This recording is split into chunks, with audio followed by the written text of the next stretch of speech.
Thank you all so much for joining us today. We have a very special NSC for you. It is our 538th New Social Environment, and I'm Eleanor, the Programs Assistant here at the Brooklyn Rail, and I have the pleasure and privilege of being your MC today for a conversation featuring James Drougas, Katharina McCarty, Amanda Millet-Sorsa, and Nancy Collins. And we also have Cyrus here, who worked with Beatriz Browne, who unfortunately may not be able to make it today, but Cyrus is here in her place, and we're so lucky. We are also thrilled to welcome Don Landis here to close today's program with performance. Before we get started, the Brooklyn Rail acknowledges Black Lives Matter and that here in New York, we are on Lenape-Hoking, the unceded land and waters of the Wappinger, Canarsie, Munsee, and Lenni Lenape people of the Delaware Nation and the Shinnecock Indian Nation. We encourage you to check our chat for a living document of resources and actions, which will be just posted in a moment. And over the past 22 years, the Brooklyn Rail has undertaken a miraculous journey, bringing together in a single monthly publication, art, music, dance, film, theater, and literature, along with thoughtful social and political meditations. As a small nonprofit, we need your support. Your contribution will directly support our writers, guest artists, production staff, and all of our operations here at the Rail. So please check the chat for information and links to donate. And now to introduce today's guest and host. Jim Drougas is the owner of the Unoppressive Non-Imperialist Bargain Books located in the West Village of New York City. And Beatriz Browne, who very much contributed to today's event, is not here at the moment, is based in Los Angeles and New York City. She is a Webby Award winning producer, director, and filmmaker specializing in nonfiction storytelling. Beatriz directed and produced, along with Cyrus, who we have here, 34 Carmine St, an award-winning short documentary. American curator and art dealer Katharina McCarty is the founder and executive director of the 8th House Arts Residency located in Central Vermont, and the founder and owner of the 8th House Projects Gallery in Mexico. Artist, arts writer, and arts worker Amanda Millet-Sorsa recently completed a collaborative performance project, which we'll get a taste of today, a game of tarot in 2021, which united the synchronistic encounter between an artist, a writer, and Jim, who we have here today. And Nancy Collins, a regular contributor to the Brooklyn Rail's art scene section. Her film work has been screened at Sundance, Berlin, New York, and all New York film festivals, many of them. Thank you for joining us all here today, and I'll pass the mic over to you, Anne.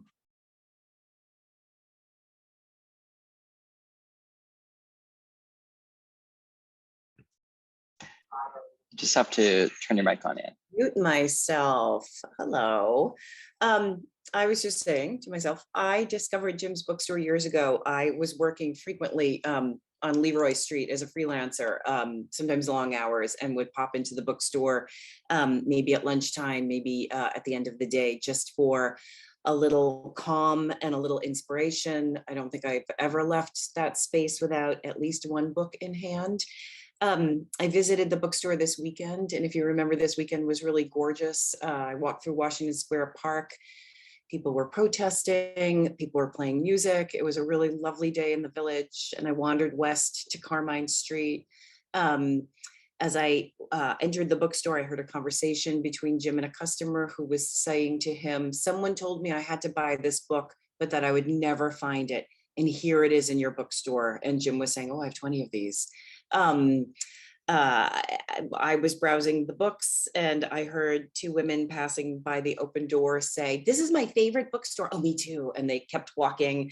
A couple came in, and I was eavesdropping and gleaned that they were giving each other a present, that each one of them was going to pick out a book, that he was going to pick out a book and she was going to pick out a book and surprise each other. So it was a really, really nice day. It was busy. People were coming in and out.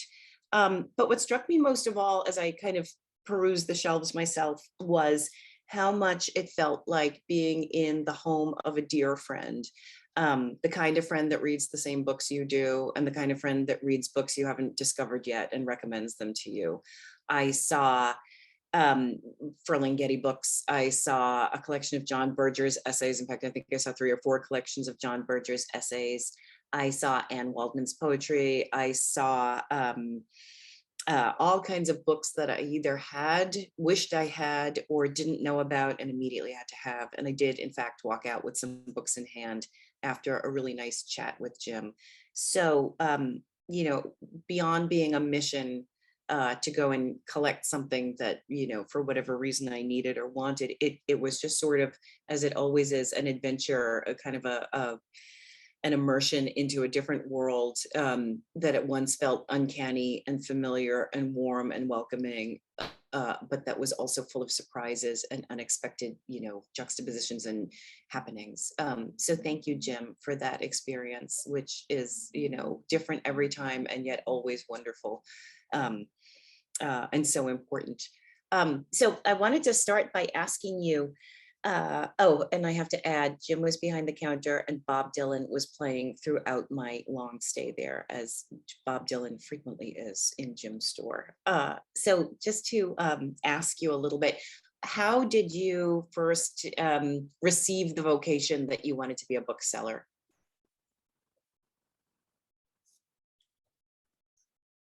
And I'm going to ask you to unmute yourself.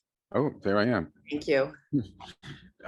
So, you know, I think I was about 11 or 12 when I used to visit a little used bookshop where we would spend summers in Patchogue, Long Island, family, and I would go almost every day to sort of eventually win over this grumpy old guy who sold books there. And I think that's where I realized this is my vocation. Somehow I'm gonna spread books to the world, because they were just such wonderful little treasures that you could carry around so conveniently, and there's nothing quite like them. And by the way, it's funny because the very next day you mentioned Anne Waldman. She came into the store, bought a couple of Bob Dylan books synchronistically, and says hello to everybody. She can't be here now, but she's with somebody she's helping. But and I haven't seen her in many years, though. I mean, it's funny because it's just when it's almost like you conjured her up by mentioning her in retrospect. I mean, like now, and, Right. you know, it's like, you know, there is no such thing as time, I guess. I agree.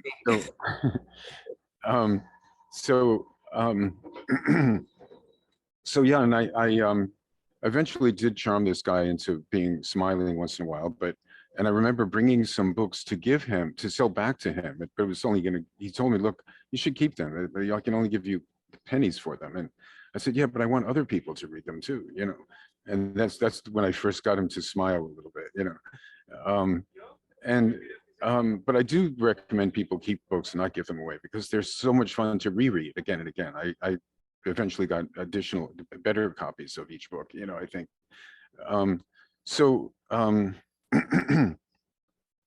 Yeah, it's the little moments you described a moments ago where that's what happens here virtually every day. It's so much fun it's so endearing to watch people react and respond to the bookstore in that fashion. I mean, it goes on all the time, and so often it's this ridiculous magic where people find books they've been looking for forever, and sometimes I just got them the previous day, or, you know, it's just insane. You know, it happens over and over again.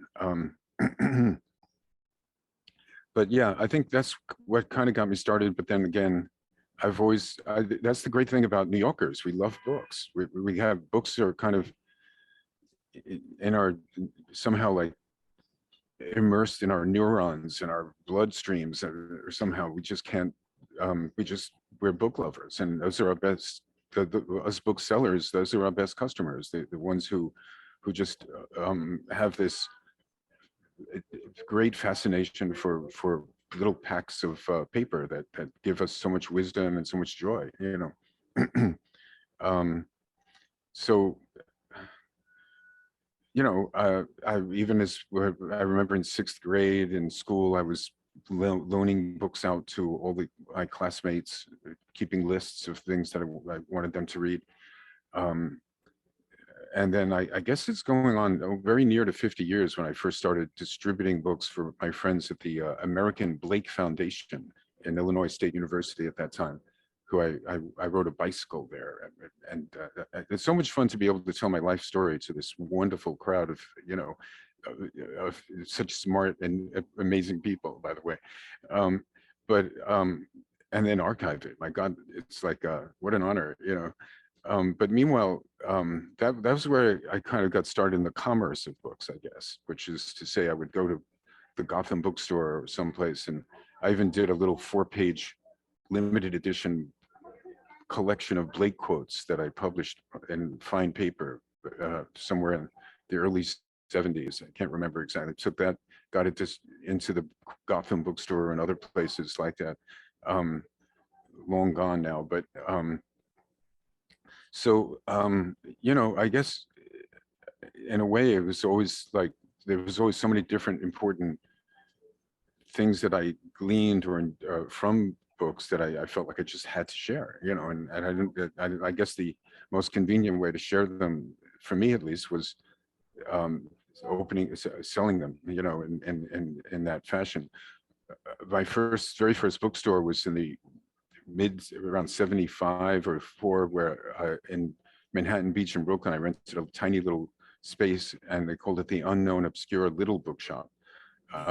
It, you know, it wasn't too long before I met the publisher of High Times magazine, who wanted to open a very large bookstore in Soho around 76, at the very height of Soho's emergence as a giant phenomenon, you know. So yeah, there's a long progression of synchronistic moments that just came and go. So let me ask you this. You opened the store in Soho, and then that ran its course, and then you found your way to Carmine Street about 28 years ago, 27 years. This is my 31st year here. This is your 31st year. Oh, started in 91. Actually, I should, I'll show you. It's like, like live view. This was the original store, was the smaller portion of the same building. And then we eventually expanded into actually both sides for a spell.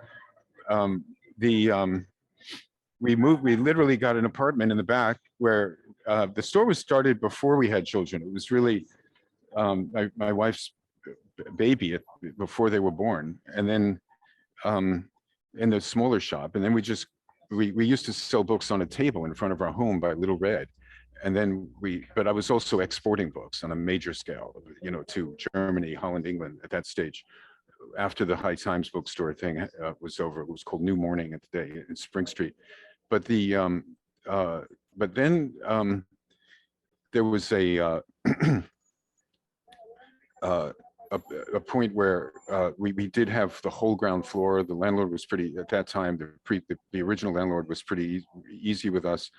And so we were able to grow and grow, but then we started to retract, and to the point where we had to give up that little shop. It just didn't make sense anymore, and move to a cheaper home, etc. But it was a wonderful place for children to grow up. I mean, in the bookstore, we had all their birthday parties in the store, poetry readings from their whole class in the store. And you know, it was my daughter is almost 27 now. She would come to book fairs, shows with me, and literally choose and negotiate prices and quantities for children's books, you know, which was and also I would quote her in little ads in the Village Voice or about specific kids books that she loved, that we had good stuff, you know, inventory of.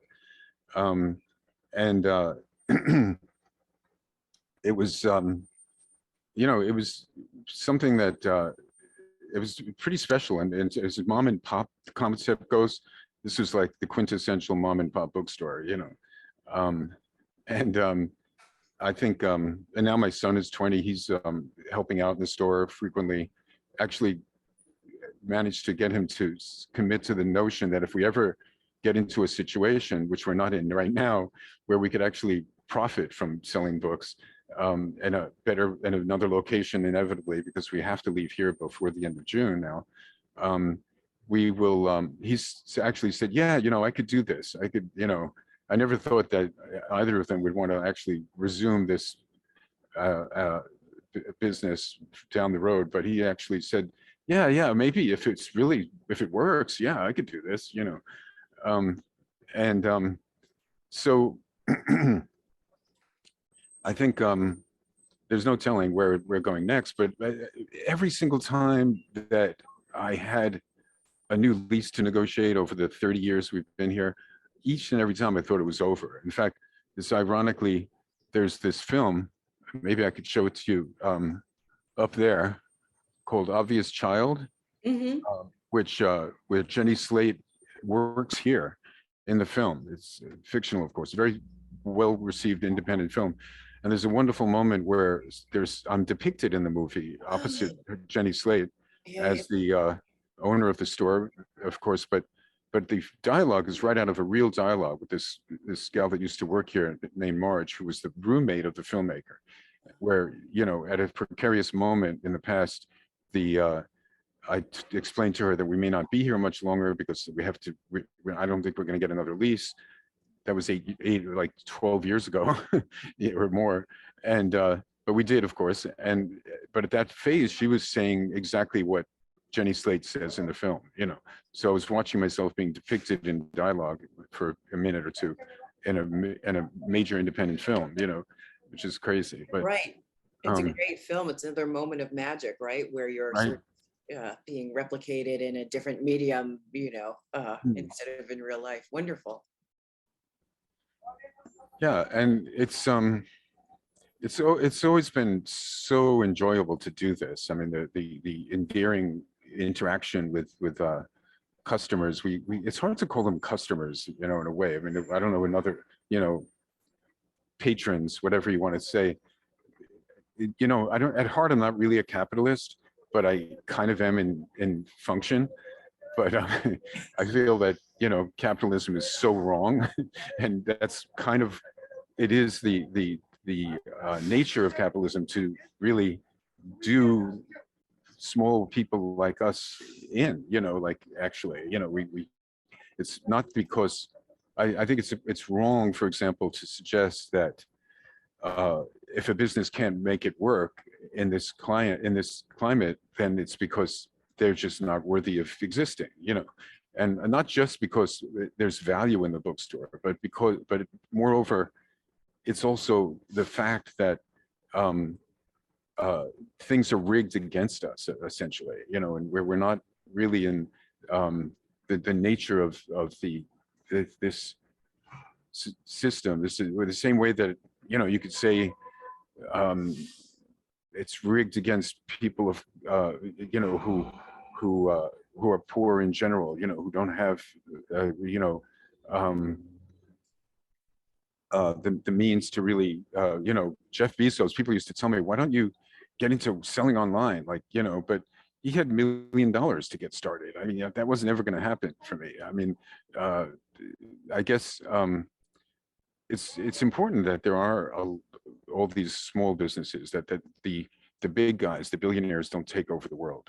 They don't have that many billions of merits of value versus the rest of us, you know, and we should, you know, we have to remember that somehow. And I don't really know what the solution is to the situation, but you know, sometimes I think the sequel to the 34 Carmine St movie should be a Tarantino or a Ken Loach film, where we just take over the you know, occupy Carmine Street or something, you know.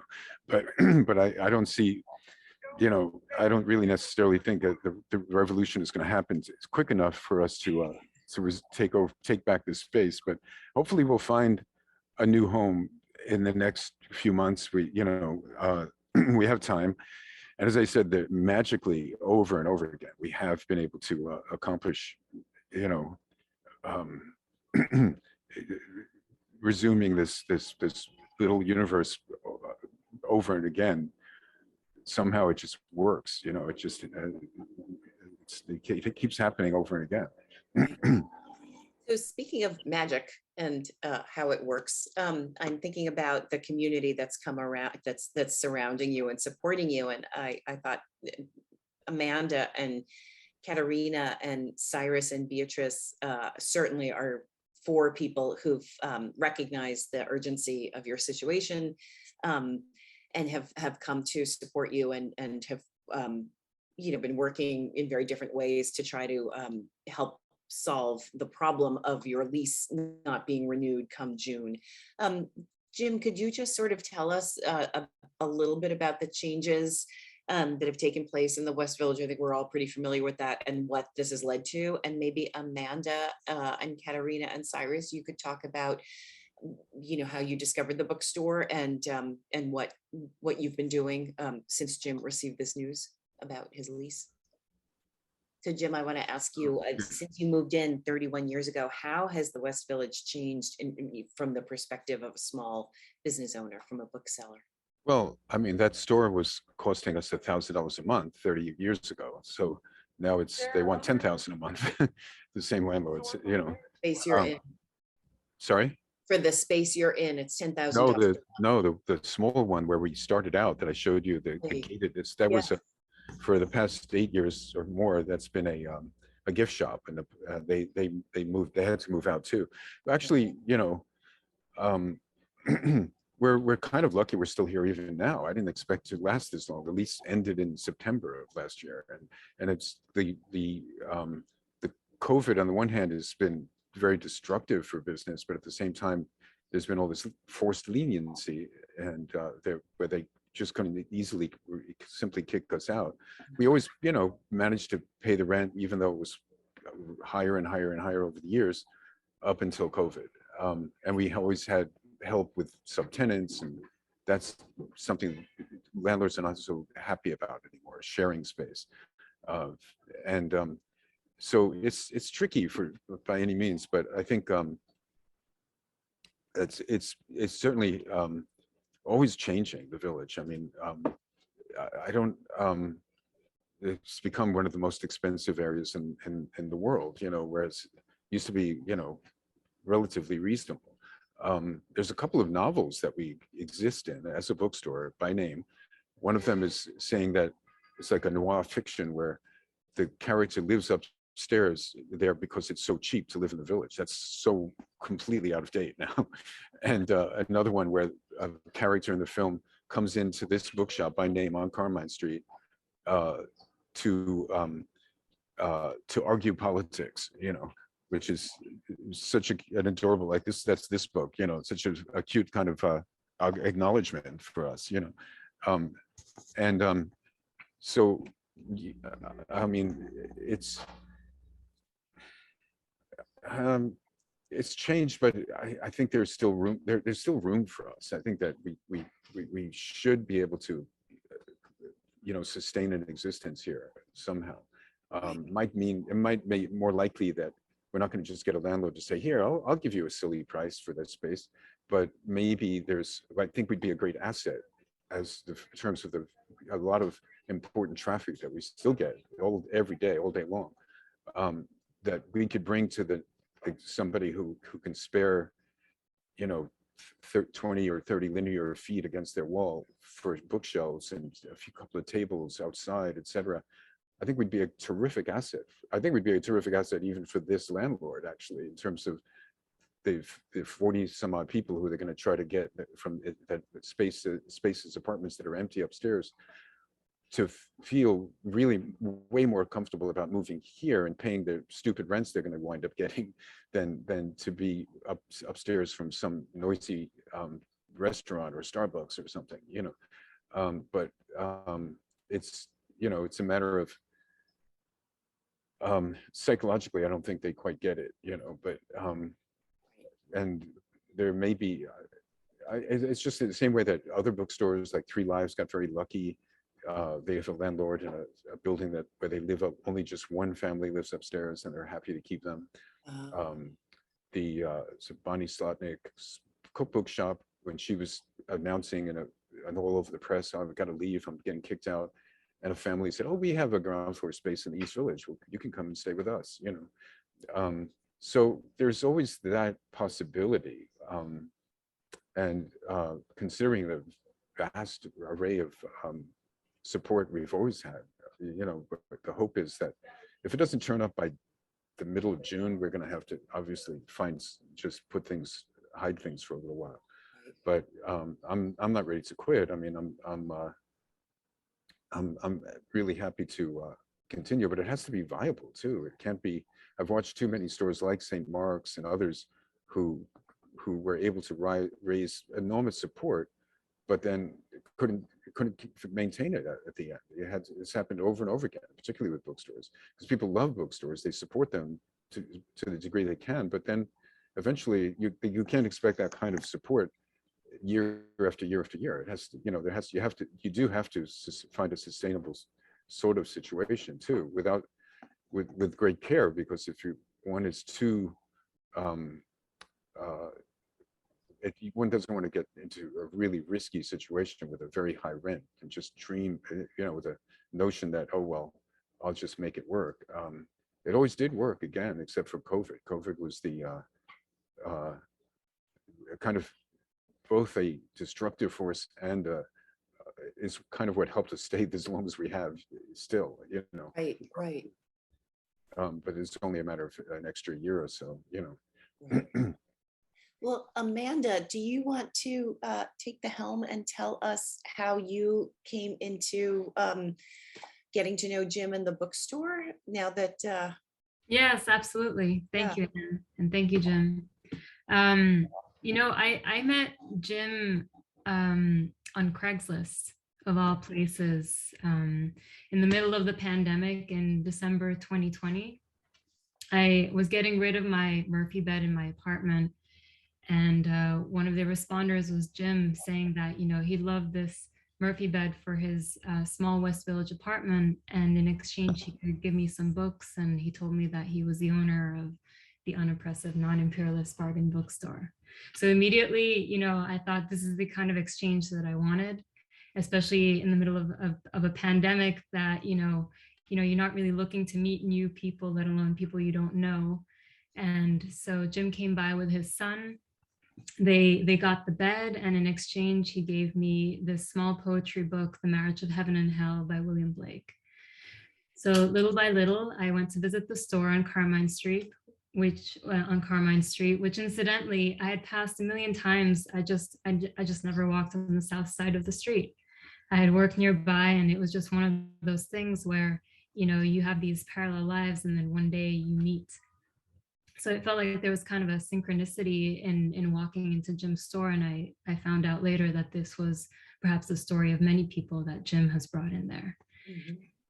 He saw that I was an artist, and I had done this work of these small paintings, which was essentially a reimagined deck of tarot cards, and suggested that I exhibit these in his window because he had this gigantic psychic reader sign that a psychic had left there because the pandemic made it impossible to continue that activity. And I thought, yes, that's great. They were also exhibited in a small window in the West Village some number of years ago. And getting to know Jim, I got to understand more about Blake in a very, in a much more meaningful way, because Jim is just constantly talking about Blake, and you see his store. And there are so many books of Blake right next to Bob Dylan, and it just piqued my curiosity. Why is this one poet here in this store?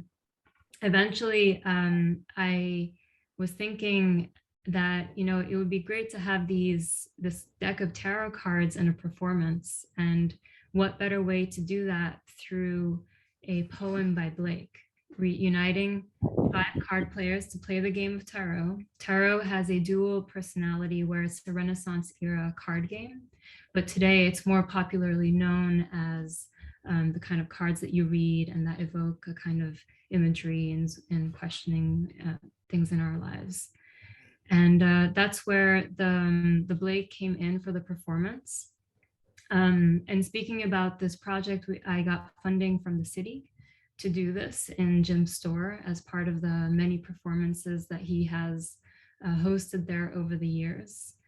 And so when I was speaking about, you know, how to make this project, how to bring the people together, a good friend of mine, poet and director Alexandra Doring, got interested and felt like this was a small theater piece that needed to be done. And so she got involved, also lived on Carmine Street when she was a young girl. And it felt like such a natural work to put together, just kind of listening to the encounters that we come across in our lives. Mhm. And the poem Auguries of Innocence is the one we chose, as a kind of alarm bell using a lot of animal metaphors, calling for people to think about how we treat each other in the world, about humanity. And with Jim's precarious state with the new landlords, which was, you know, dates from that summer, it became even more crucial to have this performance be a kind of statement against people who don't value this kind of activity, who might be questioning Jim's presence in a street like Carmine Street, you know, in the village that has obtained a lot of value for real estate developers. And so that's when I started to also question through this performance, what is each of our relationship with capitalism? And in bringing these 5 people together in the structure of a card game, which is a way to connect and to unite and to bring about some of these questions through Blake, through that spirit that inhabits that bookstore. Right. And we have a link to a short video that was made of the performance called A Game of Tarot performance that the Brooklyn Rail is supplying. And I think Eleanor has a clip of it. So maybe we can take a look at that. Thank you, Amanda.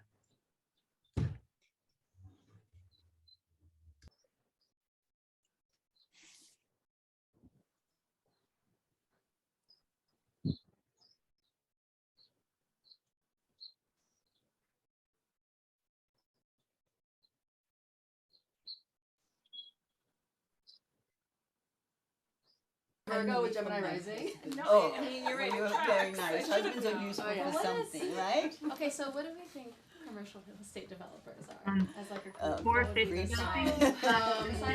I'm like I don't wanna Capricorn, put that on a Capricorn. Toxic sign. Capricorn. No, But no, but the toxic. I'm or sure the there is. toxic I'm sure there is manifestation or one. I would something. say, yeah, I'm sure there is. The one, a negative- sign the that's negative more- almost manifestation all of it. Not professions saying- have a Yeah, it's all inflation not of in some the same signs. bag. Yes, yes. Hmm. Oh, I'll I'm muse on fully it. I'm generalizing. pass. Pass as well. I will take. I take. Ah, okay. Grand or petit? Grande. Okay, hold on. Let's see what you're gonna get this time. You're a very fancy dancer, card player. Whoa! Oh. She knows when to take, doesn't she? Yeah.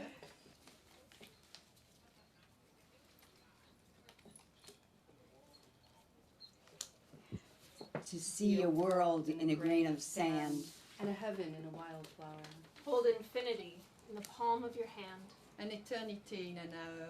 A robin redbreast in a cage. Puts all heaven in a rage. A dove house filled with doves and pigeons. Shudders hell through all its regions. The dog starved at his master's gate. Predicts the ruin of the state. The horse misused upon the road. Calls to heaven for human blood. Each outcry of the hunted hare, a fiber from the brain does tear. The skylark wounded in the wing, a cherubim deceased to sing. The gamecock clipped and armed for fight does the rising sun affright. Every wolf's and lion's howl raises from hell a human soul. The wild deer wandering here and there keeps the human soul from care. The lamb misused breeds public strife, and yet forgives the butcher's knife. The bat that flits at close of eve has left the brain that won't believe. The owl that calls upon the night speaks the unbeliever's fright. He who shall hurt the little wren shall never be beloved by men. He who the ox to wrath has moved shall never be by woman loved. The wanton boy that kills the fly shall feel the spider's enmity. He who shall train the horse to war Shall never pass the polar bar. The beggar's dog and And the widow's the cat. widow's cat. Feed them and thou wilt grow fat. The gnat that sings his summer song. poison gets from slander's tongue. The poison of the snake and newt. Is the sweat of envy's foot. The poison of the honeybee is the artist's jealousy. The prince's robes and beggar's rags. Are toadstools on the miser's bags. Wonderful, Amanda. Thank you so much for sharing that with us, and for revealing how much can be brought into it. You know, that Jim's space is a bookstore, it's a performance space, it's a community, it's a gathering place. It's so many things. You know, just in being a bookstore, it's also such a intense contribution to a community. Cyrus Stowe and Beatriz Browne were very taken with Jim and his store as well, and a few years ago produced and directed a documentary called 34 Carmine Street about it. Cyrus, what inspired you to go through the undertaking of making a documentary about this? Yeah, thank you so much for having me. We're so thrilled to be a part of this, first of all. And yeah, Beatriz, who I was working with several years ago, said, I live above this crazy bookstore. You got to come by and check it out. So one day we did, and I went with her. And as soon as I walked in, it was almost like love at first sight or something. Came in and just felt the most wonderful warmth and energy from the store and Jim, and just sort of hanging out there for a little bit. You quickly understand how important this place is, and how Jim has really cultivated an amazing community around the store and around the village, and really all around the world. And he talks about that in the film too. People who come every time they come to New York will come to this store. It's like one of those stops that you got to hit. So there was the desire to just want to make a film about this wonderful place and this wonderful guy, Jim. But there was also something a little bigger behind it too, which is this call to action that Jim is, and the store is almost like a microcosm for so many other stories around the cities, around New York, and the sort of struggling small businesses out there. And so we started it a few years ago, and we thought maybe it would be like a 2-minute little video that we would just do this thing on, and I don't know, have this quick little profile. But then as we kept shooting and editing, the story kept growing and growing, and it became much larger, and the spirit of the film became much larger and deeper. And next thing you know, I think 3 or 4 years went by, and then COVID happened, and we were like, okay, well, when COVID happened, we were already deep into post-production, and we thought the film was over. But then, we were like, okay, well, how can we not make this part of the story? We got to roll with the punches. And so much was happening in terms of like what's going to happen to the store. So we kept it going, and now here we are now. But yeah, it was, and it's not hard to. It's not hard to make the store seem interesting, or there wasn't much embellishing going on or anything like that. It's really just put a camera in there and let Jim and the store do the work. And it was not very difficult. Well, I watched the film. I thought it was impeccably crafted, and you didn't just put a camera in there. You certainly put a camera in there with great thoughtfulness and knowledge about filmmaking. Did you finish it this year? It's been festivaling, I understand. Yeah, we've been going through the festival circuit right now. We finished it in like the fall, winter of last year. Right. So we're still looking for a home for the film. Right. And we've been going through the festival circuit, but hopefully we want to have it online soon, so that like a permanent place online that people can go and watch it, considering that right now our mission is to get the film seen by as many people as possible, to help Jim and the store find out its next chapter, because it's definitely not over.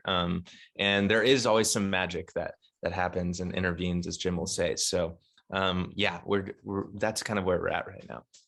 Right, absolutely. And I think, you and Beatrice and Amanda, all in bringing your art making practices to Jim's store, are kind of building up the energy and conjuring even better things, to come Jim's way, at this strange moment in this, not post COVID epic, with the lease coming up and all of that. So I commend both of you. We have a small clip of 34 Carmine Street that we can show now. And I believe we have a clip that's also available, a link that's also available.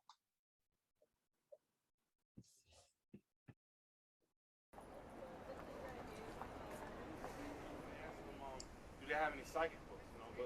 Wait, I'm reading your mind. Hold on. What did you say, psychic books? Psychic, yeah. I'm actually reading your mind. Hold still. Yeah. Just let me think. Wait, let me. What am I thinking right now? You're thinking that you don't believe me. You don't think I'm really reading your mind. Yeah, I think that is what I'm thinking. Yeah. No, I don't have any psychic books. Oh, you don't have any psychic books. All right, thank you. Nice. Yeah. Thank you. You're welcome. Do you know where there's a Barnes and Nobles around here? Above Union Square, about 14 blocks up and a couple of blocks over. 14 blocks up. Yeah. Or go to the Strand on 12th Street and Broadway. Yeah. You know. Strand. 12th and Broadway. 18 miles of books. I have 1/8 of a mile of books, famously. But they're curated.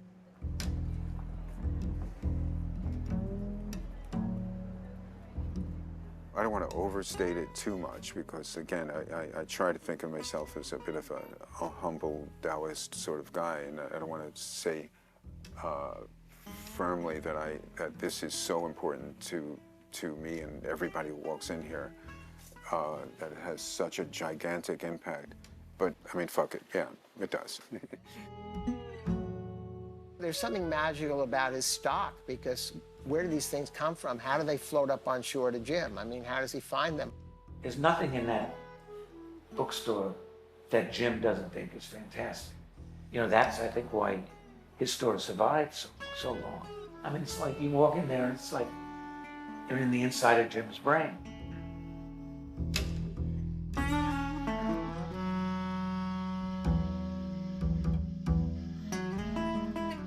What other bookstore in the world could you go into and see a whole wall of books about Blake, and then a whole wall of every book written about Dylan?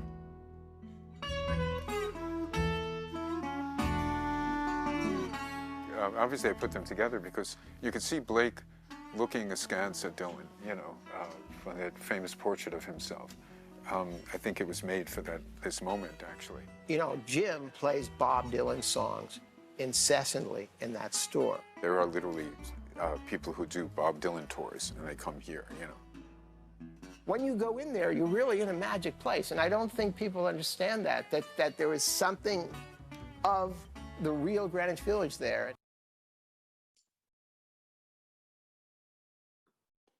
Wonderful. Thank you, Cyrus, for sharing that. Katharina McCarty has known Jim for a very long time, and his bookstore is so intricately woven into her life story as well. Katarina, can you tell us a little bit about your connection to Jim in the store? Yes, I would love to. And thank you so much for having me. It's really exciting to be able to share my love and enthusiasm for Jim and for the bookstore. Jim's my godfather, and he's just one of the best people I know in the world. And I started working at the bookstore as a teenager, so I've sort of seen the impact that the bookstore has had in the Village community over several decades. And like everyone here has shared, it's a magical place. You walk in the door and you immediately feel the spirit of the place on a visceral level. And Jim is always there. He's always present. He's always enthused to connect and just greet everyone who comes in the bookstore with the same warmth and the same respect. And I think that's really special. And I think people feel that. And, yeah, every book in that store is important. So I think for people coming in that space, it becomes this journey of discovery, this sort of expansive journey. And Jim is always there to sort of facilitate that in the most charismatic way. And I think on a larger scale, bookstores are just so important because I think books are sort of this equalizer, this medium that sort of transcends all of these social constructs that are created to divide us. I think it's a space that transcends, age and race and class and socioeconomic status, and just creates a platform for people to connect and share ideas and build relationships. So we need that. I think we need that in a world that is increasingly digital and coming out of this time of extreme isolation. I think having spaces, these neutral spaces for people to connect is crucial, and it's humanizing, and we can't lose that. We need that. And just to stay connected and to be able to participate in this community is crucial. And I would have to disagree with Jim, even though he's now self-identifying as a capitalist. I think that what Jim is providing is really a gift to the world. This isn't a traditional, profit business model. It's really Jim's gift to the world, providing books that are affordable and accessible, and providing the space for people to come together and to connect is, it's a real gift. And I think that is important to acknowledge and celebrate. Absolutely, absolutely. We all have that experience of going into a bookstore, looking maybe for one book in particular and finding another book right next to it, or sort of, trailing your finger across a shelf as you're looking for something that might be alphabetized, and finding books you didn't expect to come across. And it's so much richer an experience than depending on an algorithm to suggest things. I have never had an algorithm suggest anything that I would ever even remotely be interested in. I'm speaking about Netflix, but the other thing about a bookstore, obviously, and Jim's bookstore in particular, is that when you select a book, Jim has read the book and has chosen the book. There's a line in the film that I was very taken with that Ratso says to him, which is that the books in your store are curated, that they're chosen. And that comes across so clearly when you kind of, peruse the shelves, that this is not sort of a capitalist kind of, we're getting these books from this vendor and we're selling them, and this is, the Passover recipe and the Easter coloring book that we're putting out right now. Not that there's anything wrong with books like that, but that Jim is really choosing books, and that he's really sharing his passion for different subject matter, and his passion for reading and for what books, as magical objects are. So thinking about the little dilemma that we're facing right now, the little kerfuffle that we hope to move beyond, what are some of the things that we can envision that would be of help to Jim right now? What are some of the possibilities that might be out there? Jim, you were talking, in our tech check about some possible next iterations or future lives of the bookstore. What would that look like? Well, that's the mystery. I guess I spoke earlier about the possibility of sharing a space somewhere with someone. I mean, I'm looking at options, and there's none that are jumping out at me like, oh, this is perfect yet. But it's still, I mean, I'm going to milk this location for the next couple of months anyway. Still, if and when, I mean, my hope is, as I said, it's always been a little magic in there, in that regard. Something will turn up, like most of my life, at the last minute, and just some kind of angelic remedy will descend or ascend, but I don't know what it is yet. I'm open to, I'm all ears if anybody has thoughts, you know, now and going forward. I don't know if anybody wants to chime in, raise your hand, you know, but I'm, you know, I'm not sure. I don't know what the solution is. I guess it's just like none of us knows where COVID is going, and you know, still, and there's so many mysteries, and where the next war is coming, or where the next crash of some sort. So, you know, I mean, as I said, the worst case scenario is I'll stash everything in a garage or something temporarily, and then hope to find a good solution down the road. I feel as if the bookstore almost does have a life of its own, and in a way, in a good way, which is to say, the name alone just brings like vast quantities of people, brand new people.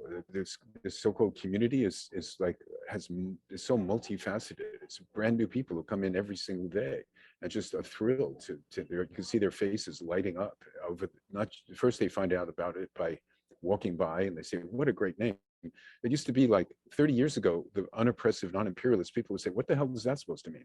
Now, I would see like a cluster of high fashion models walking by, like, and saying, "Wow, that's so cool, unoppressive, non-imperialist." Wow, you know, like that never happened 25 years ago. You know, people would puzzle about it then, and it's all, you know, post Bernie, and well, I shouldn't say post Bernie because Bernie's still out there, and you know, but I feel as if it's somehow something, some manifestation will come in to rescue us. I don't know what it is yet. I don't know what it's going to look like. We're all ears if anyone has ideas as well. We're always trying to come up with ideas on what we can do next.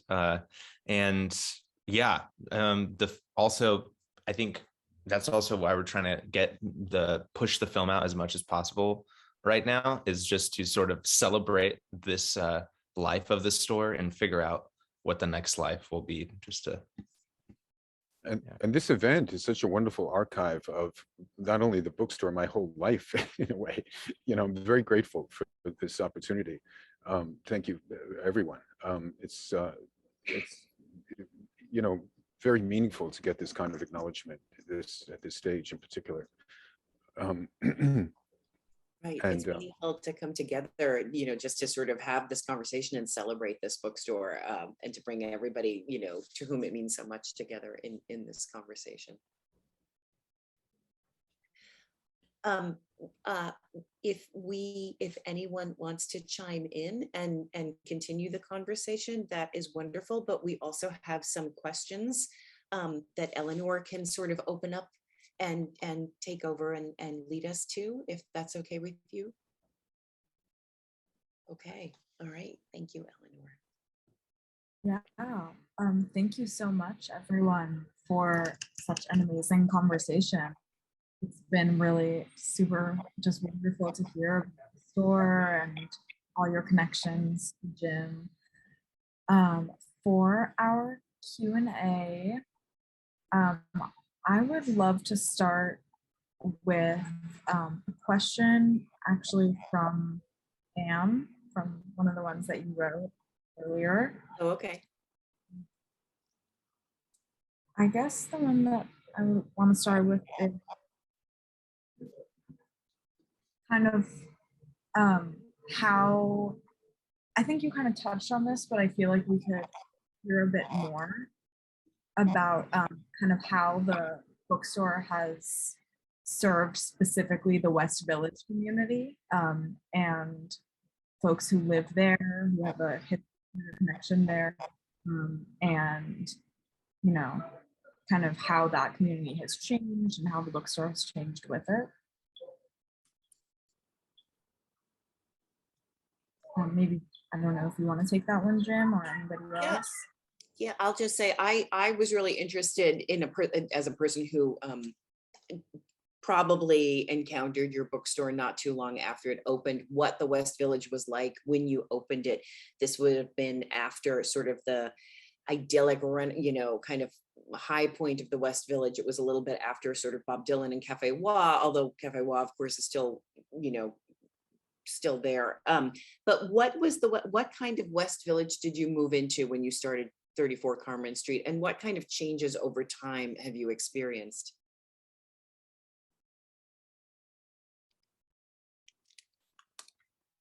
Oh, I'm going to ask you to unmute, Jim, please. Yeah. I was, for one thing, it was affordable to live here, both residentially and commercially.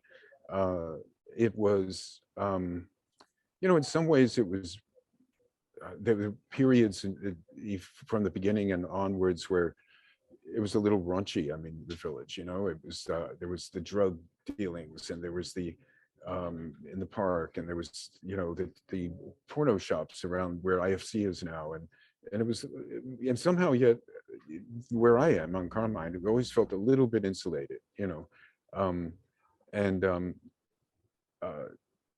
somehow, you know, cozy, and as people have said again and again, that we were kind of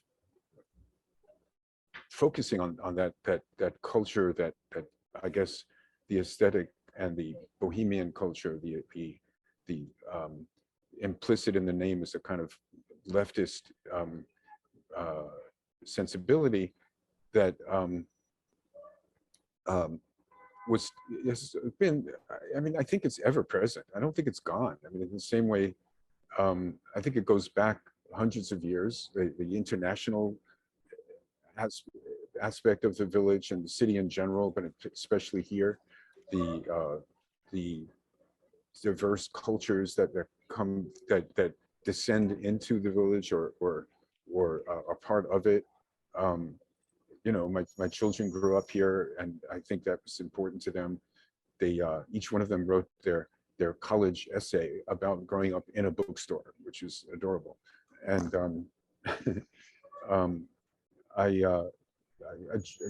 you know, I just see something that says ask to unmute. Juna, that's my daughter right there. Can you, but you're muted. I'm not muted anymore. Oh, now you're not. Okay. Yeah, I'd love for you to chime in about how you've seen, because you grew up here. That I did. Yeah, I mean, I feel like you've touched upon it before. You mentioned the birthday parties in the bookstore and like poetry readings. I remember in elementary school, and I think even middle school, we would always have probably some creative writing project, and we would have field trips to the bookstore where we would do like poetry readings or short story readings, where all of the parents would gather and we would set up chairs, which was, I mean, a really wonderful and I think special experience to have as a kid. And that wasn't just me, that was like all of my classmates. And I mean, that community wasn't just insular to the West Village or Greenwich Village, but I think just another experience or example of how the bookstore cultivated such a wonderful, like communal, safe space where even children could share things that they were proud of. It wasn't just something for adults. And I think that's really wonderful and lovely. And I wrote my college essay first before Teo, so technically he copied me, but. Definitely, yes, right. Because he knew what a good idea it was. It was a really, yeah, really lovely experience. I mean, what more could you ask for out of like as a kid than to grow up with your very own bookstore? And not forgetting that there are people now who come into the store who are 30 or 40 years old who remember in an almost teary-eyed fashion how important it was to them when they were children, you know, which is so cute. It's like literally, I mean, it's like someone said, you know, you were my favorite bookstore when I was little, you know, and, you know, like, well, and I was like, wait, what happened? You know, but, you know, and I said, well, come back and relive your youth anytime or something, you know. She's like, you know, upper 30s now, you know. It's just so amazing how this history that's already quite ingrained in quite a lot of people. Thousands of people from all over the world that are part of this community, I guess you could call it. I feel like it's just like the word customer isn't the right word. Community isn't like expansive enough concept. In the same way that, I don't know, I mean, when your little brother Teo was young, we'd be in a cafe in Vermont, and he would speak about other people as, he would either call them humans or customers. Everybody was a customer in his mind, because that's where he lived. You know, he lived in a community of customers. You know, I think the language has to either we have to rethink the meaning of those words or expand them into like larger words or different words.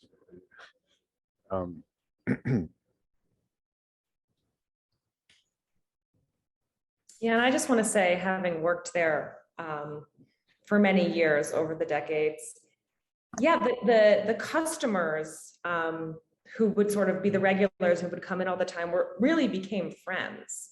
So there was this community of people inside the bookstore too. And I think maybe friends is a better word, because that's sort of what was cultivated through people in this neighborhood coming to the bookstore all the time, and how for a lot of people, it was just part of their routine, right? The bookstore is where they would come to connect and hang out, and how that was really beautiful, being part of that, and how that sort of developed organically over the years. Right. One of our favorite customers among the celebrity customers, there's many, there's Patti Smith and Susan Sarandon and so on, but Professor Erwin Corey was his, who was a wonderful friend who used to come frequently. The bookstore expanded into his world eventually, whereby we had these dinners on Friday nights at his home, and then at his daughter-in-law's home, hosting these huge dinners that went from, when he was alive at 102, he was part of a large part of that, but it was revolved around him. But I brought the store to his home, in effect, because the vast quantity of those customers were either directly or indirectly friends, as you, and the way that you used the word a moment ago, and we would invite people again who came in the store, like, oh, you should come to one of these dinners, and then it expanded to the point of 40 some odd people.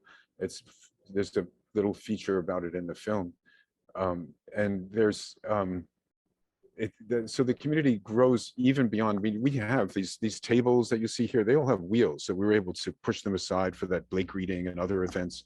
Recently we had a poetry reading outside because of COVID a few days ago, but the fact is, the so-called community, or whatever the new word is for that, and the friends, customers, clients, patrons, saints, they're all over the place. They're always out there. Every time I walk around, people are smiling hello. Sometimes I have no idea who they are, but they're clearly people who've come, who recognize me here. I guess, you know, these Friday dinners also remind me of what Blake was doing in his day in revolutionary England, where Mary Wollstonecraft and William Godwin, the anarchist, and Tom Paine would have dinners at the publisher, Joseph Johnson's house on Friday nights, probably. I'm guessing it must have been Friday nights. And they would, and where Blake had a premonition, he warned Tom Paine to get out of the country just in the nick of time, because he just knew there was, he was going to get arrested. And it's a true story. I mean, he literally escaped with his life as British soldiers were chasing him to the boat. So these Friday dinners were here, had such a big impact on hundreds of people who would come through. It just got way out of hand, actually, at the end. Of course, we had to stop as COVID came even just near, like early in March. There's these ways for people to connect in connection with the store have been, you know, again, it's not over. It's just got to be probably going to have to be just a new geography. That's all there is to it, you know. Maybe I don't think it's appropriate to make it a virtual geography. That's not really that much fun after all. But I think that sooner or later we'll find an appropriate geography for it. Perfect. Thank you so much for bringing in the family and for taking that question. We just have one audience question from Jackson Scogins. Jackson, you should be able to unmute. Hello. First of all, I would like to tell James, I'm headed into the city this weekend and you got yourself a first-time customer guaranteed. All right. All right, my question is actually for the filmmakers. You mentioned that the film was originally supposed to be a short subject, under 3 minutes. Obviously, it looks like it ended up being about 30 minutes, half hour. Is there any specific story footage you got that was like, well, crud, we can't really do a 3 minute short anymore. We have to expand this immediately, you know? Totally, yeah. There were so many moments that we wanted to put into the film that were like, we had to kill so many darlings. There were so many like magical little things that would happen that would be like, oh my God, I can't believe we got that on camera. Just like people coming into the store and interacting. There was a lot of that, like a lot of just like wonderful serendipitous moments. Sorry, there's construction next door as well, so hopefully it's not too crazy. But yeah, no, there was a lot of those. But if there was maybe like an aha moment, it might have been that clip that we played, which was shot, I believe, on the first day that we were there.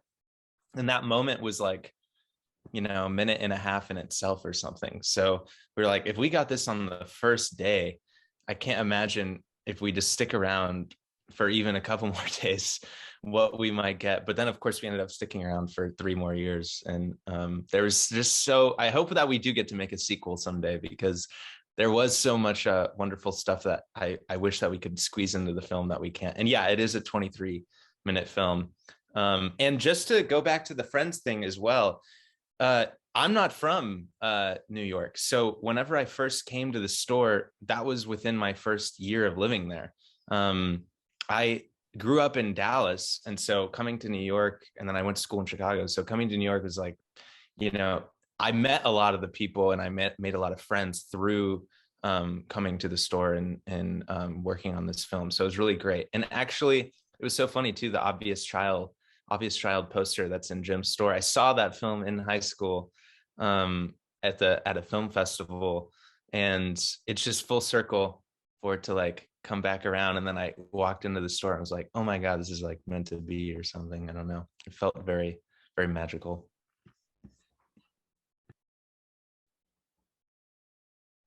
Thank you. If that answers your question. I hope that answers your question. Thank you so much for that question, Jackson. Thank you, Cyrus. And our final question will come from our very own Fong Bui. Fong, pass the mic to you to close us out. Thank you. Thank you, Eleanor. Thank you, Jim. Thank you. Thank you, Amanda, Katarina, Cyrus, and above all, also, and yes, terrific. I have nothing to ask you except that we need to fight to keep your bookstore alive and relevant. We'll help in any way we can. But just to let you know that just a few quotes that I remember growing up, you know, beginning with Georg Lichtenberg, one of my favorite, you know, wit, probably as equal Voltaire, if even more so. Georg Lichtenberg once say, a book is like a mirror. You don't expect an ass to peer in and an apostle to come out. Also, the great Borges, I have always imagined paradise will be a kind of library, right, Carl? We were talking about that earlier. A room without books is like a body without a soul. Who say that? I think it's Cicero. Many more I can quote you, seriously, including the great James Bowen. It was books that taught me that the things that tormented me most was the very things that connected me with all the people who were alive, who have ever been alive. That's super profound. All right, I'm going to give you a treat for Neverland books to those who never return them. But half of the books in my library are those I borrow from my friends. No, I don't mean that. That's a So here's my library. This is history from various culture, nonfiction. And over here is art books, monograph from artists and criticism. And I believe at least 20 plus books in here, particularly philosophy and history, are those I bought from Jim's store without knowing who he was at the time. Never bothered to say hello. I would come in and come out, just like Raphael Rubinstein and others. So that's the, also give you a glimpse of poetry books in the bathroom, bathroom, hello. Very special. Let me show you. Okay, see right here. Can you read it? Please read a poem while you're here. And here's all the poetry books. I think some of them also came from Jim's bookstore. So that's a little glimpse for your pleasure. And be in touch. I know I owe you a text from yesterday, Jim. So I will text you back. Let's fight, keep books alive. It's only our relevant arsenal against dictatorial, tyrannical types of people because they are afraid of knowledge. You guys know that. So this is our weapons of choice. Yeah, back to you, Eleanor. Thank you. Keep up the good work, you all. Much love and courage. Thank you for that VIP tour. What an honor. Thank you everyone for your questions. And as many of you know, we do have a tradition here at the Rail of closing our community events with a poem. Today, we have a very special musical performance with Don Landis. And Don is a singer-songwriter whose music you might have heard if you watch The Good Wife, House, or Gossip Girl. Along with releasing 6 albums since 2005, she's a frequent collaborator with contemporaries such as Sufjan Stevens, Nora Jones, and composer Nico Mulley. She has toured internationally, supporting artists like Nick Lowe and Mary Chapman Carpenter, and appeared as a featured vocalist with the NYC Ballet on the TED main stage. Thank you so much for joining us, Dawn. I pass the mic over to you so that you can turn on your mic and take us away. Thanks, Eleanor. Thank you all for this wonderful event. I worked at the bookstore for many years back in the day, and it's really lovely to see you, Jim and Juna and Katie and everyone. I want to close not with a poem, but with a song. Obvious Child, by the way, is the name of a song that Paul Simon wrote. But this is not a Paul Simon song. Of course, this is a Bob Dylan song that I'm about to play. And Jim, I had a question for you. The cardboard cutout. What era of Dylan is that? What year? Do you know when that was? Yeah, it was for a particular album. It was I think it was Time Out of Mind period or something. Okay. So I'm gonna play a song from Bob Dylan that was written in 1985. So I wasn't sure what era. So a little bit before that cutout, but yeah. So here we go. Here's a Bob Dylan song.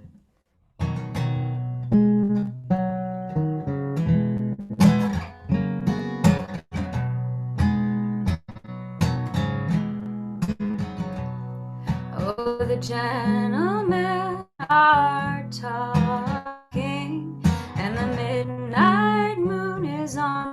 riverside. They're drinking up and walking, and it is time for me to slide. I live in another world where life and death are memorized, where the earth is strung with lovers' pearls, and all I see are dark eyes.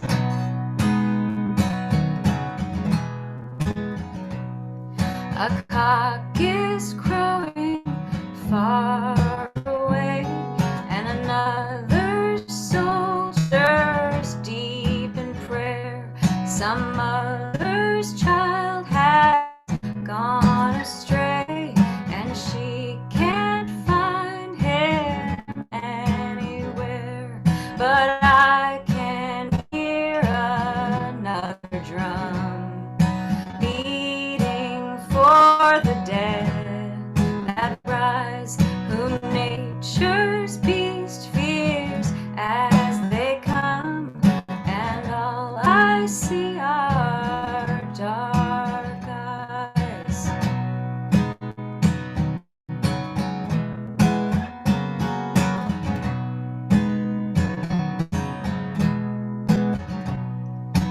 They tell me to be discreet for all intended purposes. They tell me revenge is sweet, and from where they stand I'm sure it is.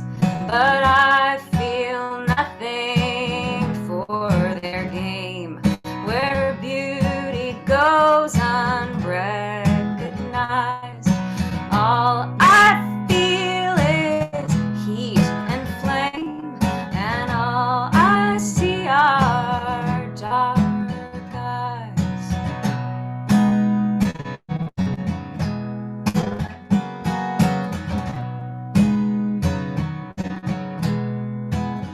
Oh, the French girl, she's in paradise, and the drunken man is at the wheel. Hunger pays a heavy price to the falling gods of speed and steel. Oh, time is short and the days are sweet. Passion rules the arrow that flies. A million faces at my feet, but all I see are dark eyes.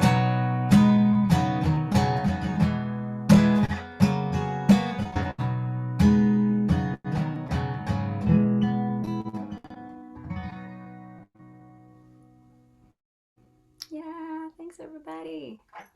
That Thank was- you, Jim.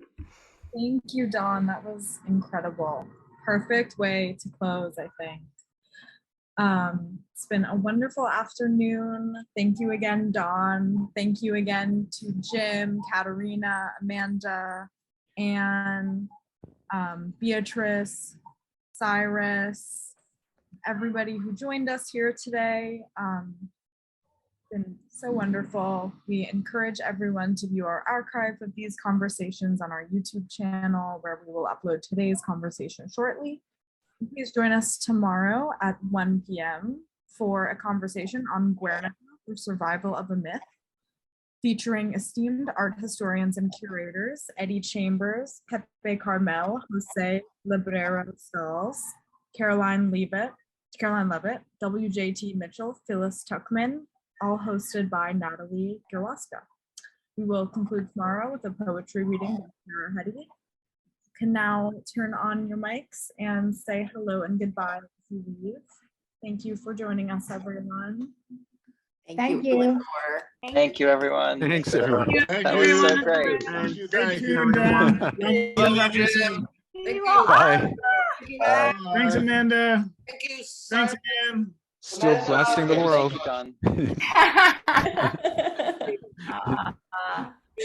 Oh, great, terrific, beautiful music performance by Dawn. Thank you. Thank you, Don.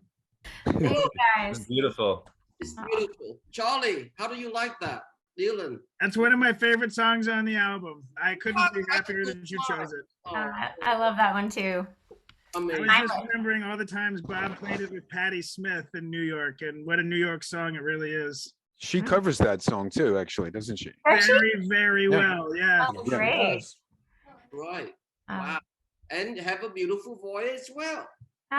Thank you, thank you, thank you. Talent. Jesus.